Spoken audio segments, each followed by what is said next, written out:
Good morning class. हम आपका अध्याय 2 पढ़ रहे थे, वर्ण विचार। और इससे पहले हमने जो पहली वीडियो थी उसमें पढ़ा था कि वर्ण किसे कहते हैं, उसकी क्या विशेषताएं हैं, और वर्ण हमारी वर्णमाला में कितने वर्ण हैं। 52 वर्ण हैं, जिनमें से 11 स्वर हैं और 33 व्यंजन हैं, और इसके अलावा अतिरिक्त वर्ण मिला करके टोटल जो है वो 41 व्यंजनों में जो काउंट होते हैं वो है। तो उसको ऐड करके हम हमारे जो वर्णमाला के 52 जो वर्ण हैं वो पूरे होते हैं। उसमें हमने पढ़ा था कि 25 स्पर्श व्यंजन हैं, और हमने पढ़ा कि अंतस व्यंजन है 4, यर लव 4 आपके ऊष्म व्यंजन हैं। फिर व्यंजनों में से व्यंजन मिलाकर के, 2 व्यंजन मिलाकर के संयुक्त व्यंजन बने हुए वो भी 4 हैं। और 2 जो है अयोगवाह हैं, जो न स्वर में आते हैं न व्यंजन में आते हैं, जिसको हम अनुनासिक और विसर्ग से जानते हैं। और एक हमने पढ़ा जो अन्य वर्ण या उपक्षिप्त वर्ण जिनको बोलते हैं, अड़ और अढ़ की ध्वनि। इसके अलावा हमने आगत ध्वनियां जानी थी, तो इनके बारे में आज हम विस्तार से पढ़ेंगे। उसमें आज हम पढ़ेंगे स्वरों के बारे में विस्तार से। बेटा हम अब स्वरों के बारे में आज विस्तार से पढ़ेंगे। उसमें हमने ये पढ़ा था कल कि 11 स्वर हैं हमारी वर्णमाला में। वो है अ, आ, ई, उ, री, ए, ऐ, ओ, औ। ठीक है। अब इनको भी हमने बांटा हुआ है, इनके भी भेद हैं। ठीक है। इन्हीं 11 स्वर को हमने बांटा हुआ है। वो किस तरह से है कि पहले जो है इसमें 4 जो है ह्रस्व स्वर या मूल स्वर है। मूल का मैंने आपको अर्थ बताया था कि जड़ या रूट। ठीक है। जिनसे आगे के 7 जो स्वर हैं वो भी बने हुए हैं। ठीक है। उनमें मूल स्वरों में 4 है। वो है छोटा अ, छोटी ई, छोटा ऊ और री। ठीक है। और उसमें से जो दीर्घ स्वर है, 4 जब निकल गए हमारे 11 में से, हमने 4 माइनस कर दिए। जो मूल स्वर हैं, जो ह्रस्व स्वर हैं, तो बाकी कितने बच गए? 7 या 7। ठीक है। वो कहलाते हैं दीर्घ स्वर। ह्रस्व का मतलब होता है छोटा और दीर्घ का मतलब होता है बड़ा। तो वो दीर्घ स्वर कौन कौन से हैं? वो है बड़ा आ, बड़ी ई, बड़ा ऊ, ए, ऐ, ओ, औ। ठीक है। इसमें जो आ है वो अ प्लस अ, जो मूल स्वर है, अ प्लस अ को मिलकर के क्या बना हुआ है? आ। फिर बड़ा ई जो है दीर्घ स्वर का, वो छोटी दोनों ई को मिलाकर के क्या बन गया? बड़ा ई। ऊ, छोटे दोनों ऊ को मिलाकर के क्या बन गया? बड़ा ऊ। फिर जो ए वाली जो हमारी ध्वनि है, या ए वाला जो हमारा वर्ण है दीर्घ, वो अ प्लस ई को मिलाकर के बना है, छोटी ई को। ठीक है। फिर ऐ किससे बना? अ प्लस ए से। अ और ए को हमने जोड़ दिया तो ऐ बन गया।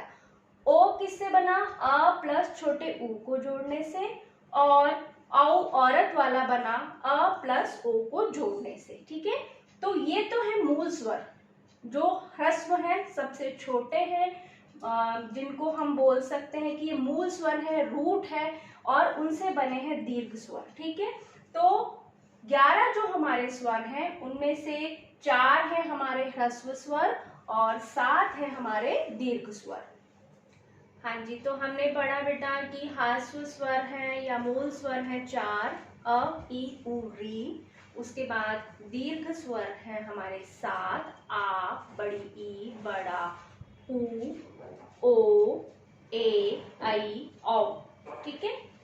अब एक स्वर और है, वो है प्लुत स्वर। ठीक है। जैसे ओम की ध्वनि है, या संगीत में जो आलाप होता है। ठीक है। जो शास्त्रीय संगीत होता है, जिसको अपन क्लासिकल म्यूजिक कहते हैं, जिसमें वो आलाप लेते हैं, वो भी प्लुत स्वर में आता है। ठीक है। और पुकारने में, अगर हम किसी को बुला रहे हैं, दूर कोई है, हम उसको आवाज दे रहे हैं, अरे सुनो, तो उसको जो हमने लंबा खींचा वो क्या है? प्लुत स्वर है। ठीक है। इनमें क्या अंतर है कि जो ह्रस्व स्वर के उच्चारण में यानी बोलने में एक मात्रा का समय लगता है या सबसे कम समय लगता है। ठीक है। दूसरा जो दीर्घ स्वर है, उनमें ह्रस्व स्वर से दुगना समय या 2 मात्रा के बराबर समय लगता है। और जो प्लुत स्वर है उनमें ह्रस्व स्वर से तिगुना समय या उससे भी ज्यादा समय लग सकता है।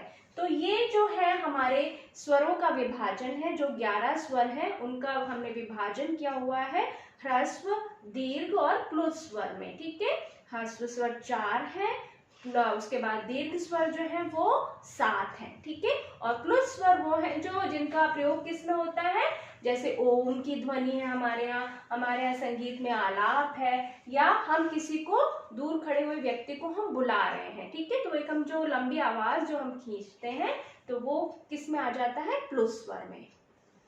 अब बेटा हम पढ़ेंगे स्वर और उनकी मात्राएं। ठीक है, जो स्वर हैं, ठीक है, वो अपने मूल रूप में भी प्रयोग आते हैं और उनको व्यंजनों के साथ भी हमने पढ़ा है ना कि स्वतंत्र उच्चारण होता है स्वरों का, लेकिन जो व्यंजन है उनमें वो किसकी सहायता से बोले जाते हैं, स्वर की सहायता से। ठीक है, तो मात्रा क्या होती है, ठीक है, लिखने में व्यंजन के साथ स्वर का जो रूप मिला होता है, ठीक है, 11 स्वर है उनमें से जिसका भी रूप मिला होगा, ठीक है, उसे स्वर की मात्रा कहते हैं। अब यहाँ क्या लिखा है, व्यंजन के साथ स्वर का जो रूप मिला होता है, जैसे क के साथ, क क्या है, व्यंजन है, उसके साथ मैंने आ मिला दिया तो स्वर का कौन सा रूप मिल गया, आ वाला, तो वो क्या बन जाएगा, का। अगर मैंने छोटी ई कर दी क के साथ जोड़ दिया ई को तो वो क्या हो जाएगा, की। और अगर मैंने बड़ी ई जोड़ दी तो हो जाएगा की। अगर मैंने उसमें री की मात्रा लगा दी, री स्वर को जोड़ दिया तो वो क्या बन जाएगा, क्री। ठीक है, और अगर मैंने ऊ जोड़ दिया तो कु, और बड़ा ऊ जोड़ दिया तो कू, और अगर मैंने ओ जोड़ा तो वो हो जाएगा को, और अगर मैंने औरत वाला ओ जोड़ा तो वो हो जाएगा कौ। ठीक है, तो इसका क्या मतलब कि व्यंजन के साथ स्वर का जो रूप मिला होता है उसे स्वर की मात्रा कहते हैं। तभी हम कहते हैं ना इसमें छोटी की मात्रा लगेगी, इसमें बड़ी की मात्रा लगेगी, तो वो क्या है, व्यंजन के साथ स्वर का जो भी रूप मिला हुआ है, जो 11 स्वर में से कौन सा स्वर मिला हुआ है वही उसकी मात्रा हो जाती है। ठीक है, अब मात्राएं दो रूपों में प्रयोग होती हैं, किस तरह से, एक तो अपने मूल रूप में, मूल रूप में मतलब जैसा वो वर्ण है उसी रूप में। अब अमर, तो अ इसकी मात्रा तो नहीं है, लेकिन अमर अपने इस ढंग से भी प्रयोग हो सकता है, लेकिन अ में क्या मिला हुआ है, अ है, ये अपने रूप में आ रहा है। ठीक है, उसके बाद इमली, ये अपने उसी रूप में है, इमली। ठीक है, इसकी मात्रा भी है और अपने मूल रूप में भी ये प्रयोग हो रहे हैं, जैसे अमर, इमली, आम, ईमान। ठीक है, एक, उल्लू, ऊंट, ओस, औजार, ऋण। कहने का मतलब कि जो स्वर है इनकी मात्राओं को हम दो तरह से प्रयोग कर सकते हैं, स्वरों को दो तरह से प्रयोग कर सकते हैं, तो उसके मूल रूप में, दूसरा उसको मात्रा के रूप में। हाँ जी बेटा, हमने पढ़ा कि जो मात्राएं हैं वो एक तो अपने मूल रूप में जैसी है वैसे ही वो स्वर जो है प्रयोग में हो रहे हैं, दूसरा उनके साइन हमने बनाए हुए मात्राओं के। ठीक है, जैसे अ है, लेकिन अ की कोई भी मात्रा, एक अ है जिसकी कोई भी मात्रा नहीं होती है लेकिन वो व्यंजनों में मिला रहता है। कैसे, जैसे क के नीचे हलंत है तो इसका मतलब इसमें स्वर नहीं मिला हुआ है, लेकिन अगर मैंने उसमें अ मिला दिया तो क को मैं बिना हलंत के लिखूंगी। हलंत का मीनिंग मैंने आपको बताया कि अगर हम हलंत लगा रहे हैं इसका मतलब वो जो व्यंजन है, वो जो कॉन्सोनेंट है वो स्वर के बिना है, उसमें कोई स्वर नहीं मिला हुआ है। ठीक है, अब मैंने इसमें अ मिला दिया तो वो क इस ढंग से लिखा जाएगा। ठीक है, अगर मैं इसमें आ मिला देती तो वो का लिखा जाता। ठीक है, एक तो ये बात हलंत की होगी, और एक बात ये होगी कि अ की कोई मात्रा नहीं होती लेकिन वो जो है व्यंजनों में मिला होता है इस रूप में। अगर उसमें हलंत लगा हुआ है इसका मतलब उसमें कोई भी व्यंजन, उस व्यंजन के अंदर कोई भी स्वर जो है वो नहीं मिला है। ठीक है, फिर आ की मात्रा, ये एक सीधी स्टैंडिंग लाइन होती है। ठीक है, जैसे दादा है तो द में मैंने हलंत लगाया, उसमें से मैंने स्वर को अलग किया तो वो क्या निकल के आया, द में क्या साउंड आ रही है, दा, आ रही है तो आ निकल गया, दा दा। ठीक है, फिर ई की मात्रा, बाहर से स्टैंडिंग लाइन और ऊपर से कर्व होता है इस ढंग से, वो जैसे गिरि शब्द है, गिरि मतलब पर्वत, तो छोटी की मात्रा है वो पहले व्यंजन से पहले लग रही है। ठीक है, तो ग में हलंत गि, तो ई मैंने अलग कर दिया, र में हलंत, उसको ये गिरी। फिर बड़ी की मात्रा वो व्यंजन के बाद में लगती है जिस भी व्यंजन में वो है, तो च, ची, न, ई, चीनी। ठीक है, तो च में से हलंत लगा के मैंने ई निकाल दिया, न में हलंत लगा के चीन। वो इस ढंग से लगती है, इस ढंग से, ठीक है, व्यंजन के बाद में। हाँ जी बेटा, तो हमने पढ़ ली अ की जिसकी कोई मात्रा नहीं होती, लेकिन जब वो व्यंजन में मिला होता है तो हम उसको कैसे लिखते हैं, ठीक है, और उसको व्यंजन को स्वर के बिना लिखना है तो हम कैसे लिखते हैं, ठीक है। फिर हमने आ की मात्रा पढ़ी, ई की पढ़ी और बड़ी ई की पढ़ी। अब ऊ की मात्रा, जो ऊ है वो जब मूल स्वर में है तो मैंने जैसे ऐसे लिख दिया उम्र, ठीक है, और इसकी मात्रा ये इस तरह से नीचे लगती है, ठीक है, जैसे कुल, ठीक है। उसके बाद है बड़े ऊ की मात्रा, वो बाहर की तरफ, छोटे ऊ की अंदर की तरफ और बड़े ऊ की बाहर की तरफ, जैसे ऊल। ये तो मूल रूप में प्रयोग हो गया, और मात्रा के रूप में जैसे धूल, मैं उसको बोल रही हूँ कुल, जल्दी से मैंने बोला कुल, ठीक है, और कूल, कूल, ठीक है, कूल का मतलब होता है किनारा, और एक कूल इंग्लिश में भी वर्ड है, ठीक है, कूल मतलब ठंडा, शांत, और कुल का मतलब टोटल और कूल का मतलब किनारा, ठीक है, तो कूल और कुल, ठीक है। ये छोटे ऊ और बड़े ऊ की मात्रा का अंतर हो गया। ये है बेटा री की मात्रा, ठीक है। री कई बार मैं बोलती हूँ ऋषि, तो बच्चे क्या करते हैं, र लिख करके छोटी की मात्रा लगा देते हैं, वो गलत है। वो री ये तत्सम शब्दों में ही प्रयोग होता है, संस्कृत के जो शब्द हैं उनमें ही प्रयोग होता है, और मूल रूप में तो ये ऋषि इस ढंग से लिखा जा रहा है, और इसकी जो मात्रा होती है वो ऐसे सी हम बनाते हैं अंग्रेजी में, जो अल्फाबेट है उसको नीचे हम ऐसे लगाते हैं, तो ये क्या हो गया, गृह, ठीक है, गृह है, ठीक है। उसके बाद ये ए की मात्रा है, ए की मात्रा सिंगल होती है। अक्सर हम क्या सोचते हैं कि इसमें ये ए, आई में जो है ये एक मात्रा लगी हुई तो ये आई है, नहीं, ये आई है, ये ए है। अब ए की मात्रा एक सिंगल ऊपर ऐसे लगती है, जैसे मूल रूप में तो एक और इधर मेंढक, ठीक है। फिर ये है आई, इसका उच्चारण क्या है, आई, जैसे ऐनक, बैल, बैल, ठीक है। जैसे हम लोग जो है इतना शुद्ध हिंदी नहीं बोलते, जो महाराष्ट्र में है मराठी लोग हैं वो लोग शुद्ध हिंदी बोलते हैं। हम ज्यादातर इधर जो अपने उत्तर भारत के लोग हैं, जैसे वैशाली बोलेंगे, वैशाली, नाम क्या है वो, वैशाली, वैशाली, क्योंकि उसमें आई की मात्रा है, वैशाली उसका सही उच्चारण है, सही प्रोनाउंसिएशन है, ठीक है, वैशाली नहीं।